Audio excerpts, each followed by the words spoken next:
was a freezing December evening in the small, snow-covered town of Ravenswood. The streets were eerily quiet, with most people huddled inside their homes, enjoying the warmth of their fireplaces. But for 21-year-old Ethan Monroe, the night was just beginning. As a part-time pizza delivery guy for Tony's Pizza, Ethan had braved countless cold nights. But something about this evening felt off. The night began like any other. Ethan's shift started at 6 p.m., and orders were pouring in. Ravenswood might have been small, but Tony's Pizza was famous for its hand-tossed crust and signature marinara sauce. By 8 p.m., Ethan had already delivered 6 orders. The warmth of the pizzeria was a stark contrast to the icy streets outside, and Ethan found himself reluctant to leave for the next delivery. "Monroe, got a special one for you," barked Tony, the burly owner of the joint. He handed Ethan a medium-sized pizza box with an address scrawled on the receipt. The name read Jacob Holloway.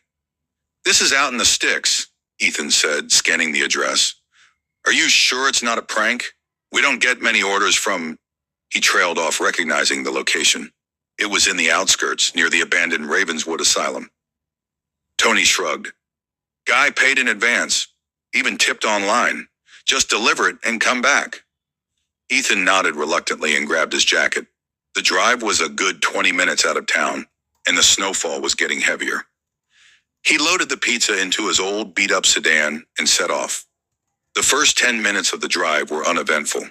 The town's streetlights gave way to the darkness of the countryside, and the road narrowed. Ethan cranked up the heat and turned on the radio, but static filled the speakers.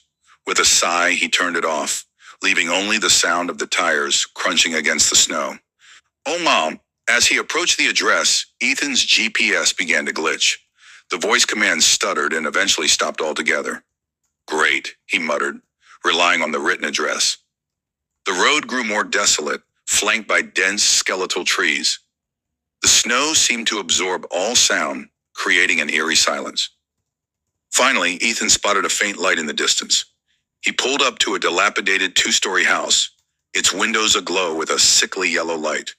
The house looked ancient, with peeling paint and a sagging roof. A rusty gate creaked in the wind, and an overgrown garden surrounded the property. Ethan hesitated. Something about the place screamed, "Turn back," but he had a job to do. He grabbed the pizza box, stepped out of the car, and crunched his way up the icy path. The front door was massive, made of dark, weathered wood. Ethan knocked twice. The sound echoed unnaturally, as if the house itself was hollow. He waited, his breath visible in the freezing air. No response. He knocked again, harder this time. After a long pause, the door creaked open. A man stood in the doorway, partially obscured by shadows. He was tall and gaunt, with sunken eyes and unkempt gray hair. His clothes were wrinkled and seemed a size too big for his thin frame. "Mr. Holloway?" Ethan asked, holding up the pizza. The man nodded slowly but said nothing. He stepped aside, gesturing for Ethan to come in. I'll just leave it here," Ethan said, uneasy. The man's pale hand shot out, gripping Ethan's arm with surprising strength. "Inside," the man rasped. His voice was low and gravelly, sending a shiver down Ethan's spine. Ethan swallowed hard but nodded. The sooner he got this over with, the better. He stepped inside, the warmth of the house a stark contrast to the cold outside. But it wasn't a comforting warmth. It was stifling, oppressive. The interior was dimly lit, with flickering candles scattered throughout. The walls were adorned with faded photographs and strange arcane symbols, drawn in what looked like charcoal. A faint metallic smell hung in the air.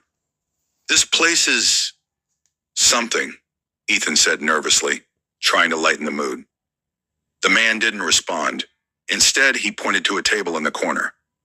Ethan placed the pizza down and turned to leave, but the man blocked his path. "Stay," he said, his tone commanding. "Look, I've got other deliveries to make." Ethan started, but his words faltered. The man's eyes seemed to darken, the pupils expanding unnaturally. "You shouldn't have come here," the man said, almost whispering. Ethan's heart pounded. He backed away, his hand instinctively reaching for his phone. But when he pulled it out, the screen was blank. No signal, no battery, even though he had charged it before leaving the pizzeria. "Okay, I'm leaving," Ethan said, his voice shaking. He turned toward the door, but the man's raspy laughter stopped him in his tracks. "You can't leave," the man said, stepping closer. "Not yet." Ethan bolted for the door, but it slammed shut on its own, the sound reverberating through the house. The candles flickered violently, casting strange, dancing shadows on the walls. Ethan's breathing grew ragged as he realized he was trapped. "What do you want from me?" he demanded, his voice cracking. The man tilted his head, a grotesque smile spreading across his face. "They want you," he said cryptically. Suddenly the room seemed to shift. The walls elongated, the ceiling rose higher, and the symbols on the walls began to glow faintly. Ethan felt a wave of dizziness wash over him. He stumbled backward, knocking over a candle. The flames sputtered but didn't go out. "Who's they?" Ethan whispered, terror gripping him. The man didn't answer. Instead, he began to chant in a language Ethan didn't recognize. The metallic smell in the air grew stronger, almost suffocating. Ethan's instincts screamed at him to run, but there was nowhere to go. The floor beneath him began to writhe as if alive. Ethan looked down and saw what appeared to be hands, dozens of them, reaching up from the floorboards.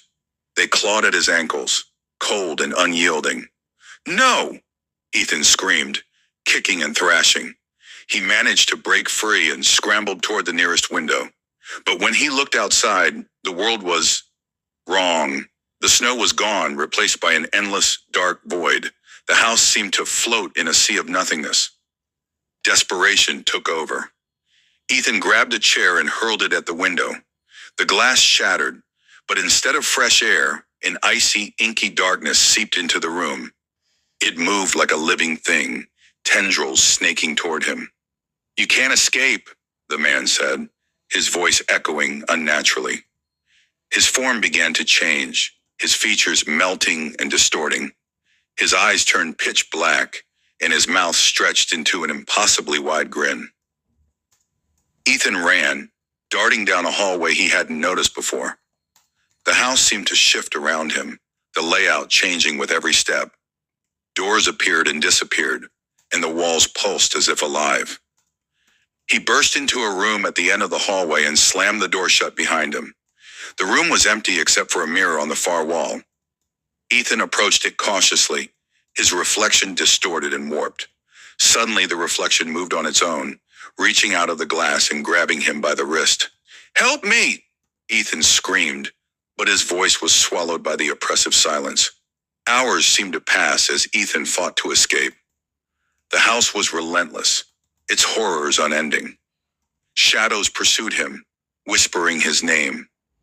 Rooms filled with grotesque, otherworldly creatures that watched him with unblinking eyes. Finally, he found himself back in the main hall. The man, or whatever he was, stood by the door, holding the pizza box. "You should have stayed," the man said, his voice echoing with countless others. "But now, you belong to them." Ethan's vision blurred as the house seemed to close in around him. The last thing he saw was the man's grotesque smile and the faint glow of the arcane symbols. Ethan's car was found the next morning, abandoned on the side of the road. The pizza box was still inside, untouched. The house at the address he had been sent to was gone, no records of it ever existing. To this day, locals speak of the strange disappearance of the young delivery boy and warn others to avoid the outskirts of Ravenswood. Some say the house still appears on cold, snowy nights, luring unsuspecting visitors to their doom. And if you listen closely, you might hear Ethan's voice, faint and desperate, calling for help from the other side.